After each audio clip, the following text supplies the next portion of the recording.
మాట్లాడదాం. బండారు రామ్మోహన్ రావు గారు మనతో పాటు జాయిన్ అవుతున్నారు. రామ్మోహన్ రావు గారు నమస్తే. నమస్కారం శ్రీకాంత్ గారు, చెప్పండి. సో ఇక తొందరలోనే కేంద్ర మంత్రివర్గ విస్తరణ జరిగేటువంటి అవకాశాలు కనిపిస్తున్నాయి. మోస్ట్లీ ఒక వారం రోజులు అటు ఇటుగా కసరత్తు అయితే కనిపిస్తోంది. సో ఇప్పటికే చాలామంది ఆశావహులు ఢిల్లీ చుట్టూ చక్కర్లు కొడుతున్నారు. సో అవకాశం రాబోతోంది అన్నట్టు. సో ఎట్లా చూడాలి మంత్రివర్గ విస్తరణ, ఎట్లా ఉండొచ్చు, దీనిపైన మీ అనాలిసిస్? శ్రీకాంత్ గారు, మీకు రాజ్ న్యూస్ ప్రేక్షకులు నమస్కారం. నమస్తే. వరంగా చెప్పిన కాంగ్రెస్ మార్పు రాజకీయం కనపడుతుంది నాకు ఇందులో. ఎందుకంటే కాంగ్రెస్ గతంలో ఏం చేసేదంటే ఏదైనా లీక్ చేసి కొద్దిలో చర్చ జరిపించేది. నడిపిస్తే దాని మీద ఎవరిని తీసేయాలి, ఎవరిని ఉంచాలి, ఎవరిని కొత్తగా తీసుకోవాలి, ఇట్లాంటి చర్చ ప్రజల్లో జరుగుతుంది కదా. ఇంకోటి ఏంటంటే ఇప్పుడు పెద్దగా రాజకీయ పునరీకరణ జరుగుతున్న కార్యక్రమంలో చూస్తుంటే మీకు పశ్చిమ బెంగాల్ పరిణామాలు చూస్తున్నాం. అంటే పార్టీ ఆల్మోస్ట్ ఆల్ పార్టీ ఎంపీలలో 2/3 మెజార్టీతో 20 మంది మనకు బీజేపీలో కలిశారు. అట్లాగే ఆమ్ ఆద్మీ పార్టీ పరిణామాలు చూస్తున్నాం. అట్లాగే డిఎంకే పరిణామాలు చూస్తున్నాం తమిళనాడులో. అంటే ప్రధాన ప్రతిపక్షంలో ఉన్న అస్త్రాలను మెల్లమెల్లగా లాక్కుంటూ తన వైపు తీసుకుంటున్న క్రమంలో ఈ ఓట్ల పోలరైజేషన్ తో పాటు ఎంపీల పోలరైజేషన్ కూడా జరుగుతుంది కూడా ఇంకా కొంత నడుస్తూనే ఉంది.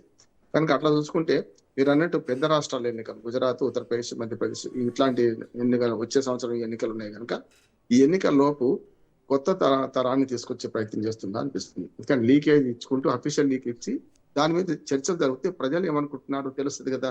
అట్ట పత్రికలు ప్రజలు ఏమనుకుంటున్నారు, ఛానల్ వాళ్ళు ఏమనుకుంటారు తెలుస్తుంది. కనుక దీనికోసం ప్రయత్నం చేస్తున్నారు నాకు అనిపిస్తుంది. వీళ్ళే కావాలని లీక్ చేస్తున్నారు, కావాలని ఫీడ్బ్యాక్ తీసుకుంటున్నారు.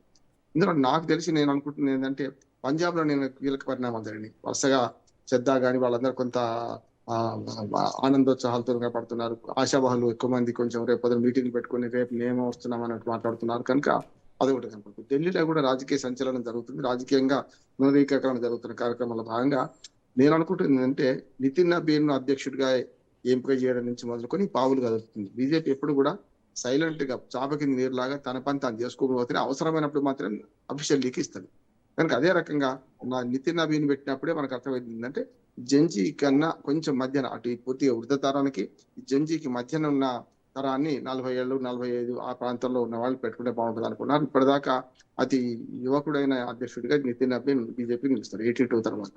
కనుక అట్లా చూసుకుంటే అధ్యక్షుడిని మార్చినంత మాత్రం లాభం లేదు, కార్యవర్గాన్ని కూడా మార్చాలి. అట్లానే దాంతో పాటు కేంద్ర కేబినెట్ కూడా మార్పులు రావాలనే మాట వస్తుంది. ఇప్పుడు 29 మంది కేబినెట్ మినిస్టర్లు ఉన్నారు, మొత్తం 72 మంది మంత్రులు ఉన్నారు, ఇంక్లూడింగ్ ప్రధానమంత్రితో సహా. ఇంకో 9 ఖాళీలు ఉన్నాయి. ఈ 9 పోగా కూడా ఇందులో నుంచి మీరు అన్న ధర్మేంద్ర ప్రధాన్ తీసేస్తారా? అట్లానే కొంచెం పార్టీ కోసం ఛాన్స్ ఉందా? ఎందుకంటే ధర్మేంద్ర ప్రధాన్ మీద దేశవ్యాప్తంగా నిరసనలు కనిపిస్తున్నాయి. అటు ఏమైనా ఛాన్సెస్ ఎక్స్పెక్ట్ చేయొచ్చా? నిర్మలా సీతారామన్ పదవి పోర్ట్ఫోలియో కూడా మార్చేటువంటి అవకాశాలు ఉన్నాయి అన్న సంకేతాలు కూడా కొన్ని కనిపిస్తున్నాయి. అంటే నా ఉద్దేశం నిర్మలా సీతారామన్ పోర్ట్ఫోలియో మార్చాలనుకుంటున్నాను. ఎందుకంటే వీళ్ళు మహిళా గౌరవం ఇస్తున్నామని చెప్పుకోవడం, అంటే ఎంబీసీలకు పెద్దపీట వేసిందని చెప్పుకోవడానికి ఇది ఒక తురుపు మొక్కగా ఆమె పనికొస్తుంది. చూస్తున్నాం కదా మనం. నిర్మలా సీతారామన్ మార్చడం వల్ల ఏమైంది అంటే సరే సంబంధాలు ఉన్నా లేకున్నా పరకాల ప్రభాకర్ గారు భర్త ఇప్పుడు పూర్తిగా మన పెద్ద ఎత్తున సార్కి వ్యతిరేకంగా దేశవ్యాప్తంగా ప్రచారం చేస్తున్నారు. అది ఏమైనా పడే అవకాశం ఉంటది అనుకుంటే పొద్దున నష్టపోయేది బీజేపీ కదా. కానీ ఇక్కడ ఏమైందంటే కొంత ఆడవాళ్ళ పట్ల ఇట్లా ప్రవర్తించాలని నేను అనుకుంటున్నాను. ఇంకోటి ధర్మేంద్ర ప్రధాన్ పట్ల కూడా రెండు నేను ఊహిస్తున్నాను శ్రీకాంత్. ఏంటంటే ఒకటేమో తీసేస్తే తప్పొప్పుకున్నట్టు కదా. ఇప్పుడు ఎట్లాగో మన సజావుగా జరిగింది పరీక్ష, మంచి పెద్దగా ఆరోపణలు లేవు, రెండోసారి జరిగిన పరీక్షకు. ఇప్పుడు కావాలని తీసేస్తే మానిన గాయాన్ని మళ్ళీ రేపినట్టు అవుతుంది కదా అనే మాట. తప్పిదాన్ని ఒప్పుకున్నట్టుగా కనిపిస్తుంది. అది జంజీ గెలుపుగా ప్రచారం జరుగుతూ రేపు కాంగ్రెస్ పార్టీ కూడా దాన్ని అస్త్రంగా చేసుకునే ఛాన్స్ ఉంది. కాంగ్రెస్ పార్టీ సరిగ్గా అస్త్రాన్ని మార్చుకోలేకపోయింది కనుక జంజీ వాళ్ళు వస్తున్నారు. కాంగ్రెస్ జనతా పార్టీ ఎందుకు వచ్చింది? ప్రతిపక్షాల వైఫల్యం వల్ల పుట్టింది. అది జంజీ ఎందుకు మన కాంగ్రెస్ పార్టీ ఎందుకు పుట్టింది? ప్రతిపక్షాల వైఫల్యం, ప్రతిపక్షాల మూత ధోరణి, వ్యతిరేకత ఏదైనా వ్యతిరేకించడం దీని వల్ల వచ్చింది. కనుక దాన్ని అంగీకరించడం మొండివాడు మోడీ కనుక సమస్య లేదు, తీసేయరని నేను అనుకుంటున్నాను. కానీ టాపిక్ ఎందుకు కొందరిని అవసరం లేదు, పెద్దగా మనకు ప్రచారం లేని వాళ్ళ పేర్లు పోతాయి అనుకుంటున్నాను. ఇంకోటి ఏంటంటే కొత్తగా ఫిరాయింపుదారులకు లేకపోతే కొన్ని పార్టీలు మెరిజ్ చేసుకున్నారు కదా, వాళ్ళకి అవకాశం ఇస్తారా అనేది ఒకటి వస్తున్నది. అంటే అది కూడా చాలా ఆచితూచి వ్యవహరిస్తుంది. మొత్తం ఈ బ్యాలెన్స్ జరగకుండా చూస్తారు. అంటే మొదటి నుంచి ఆర్ఎస్ఎస్ నేపథ్యం ఉన్న వాళ్ళు కీలక పదవుల్లో ఉంటారు, ఇప్పుడైనా ఉంటారు వాళ్ళు. సార్ ఇప్పుడు బహుశా అంటే బీజేపీ ఆ సిద్ధాంతంలో లేదేమో అనిపిస్తుంది. ఎందుకంటే మెయిన్ బీజేపీ క్యారెక్టర్లను, మెయిన్ క్యాండిడేట్లను పక్కన పెట్టిన చరిత్ర మొన్న మనం అన్నమలై విషయంలో చూసాం. ఏడీఎంకే నుంచి వచ్చినటువంటి నయనా నాగేంద్రన్కి అధ్యక్ష పదవి ఇచ్చి అన్నమలైని పక్కన పెట్టి పూర్తిగా అన్నమలైని పక్కన పెట్టేసినటువంటి పరిస్థితి. సో ఇప్పుడు మీరు అన్నట్టు బహుశా టీఎంసీ నుంచి వచ్చిన వాళ్ళకు కొన్ని అవకాశాలు ఇస్తారేమో, అటు మిగతా పార్టీల నుంచి ఆమ్ ఆద్మీ పార్టీ నుంచి రాఘవ్ చెడ్డా లాంటి వ్యక్తులు రావడం జరిగింది. సో వాళ్ళకు కూడా కొన్ని అవకాశాలు ఇస్తారేమో. సో ఇట్లా కూర్పు ఉంటుందేమో అనుకోవచ్చా? ఖచ్చితంగా వచ్చేదాకా అవకాశం వస్తుందని చాలా మొత్తం ఊహాగానాలు చెలరేగుతున్నాయి.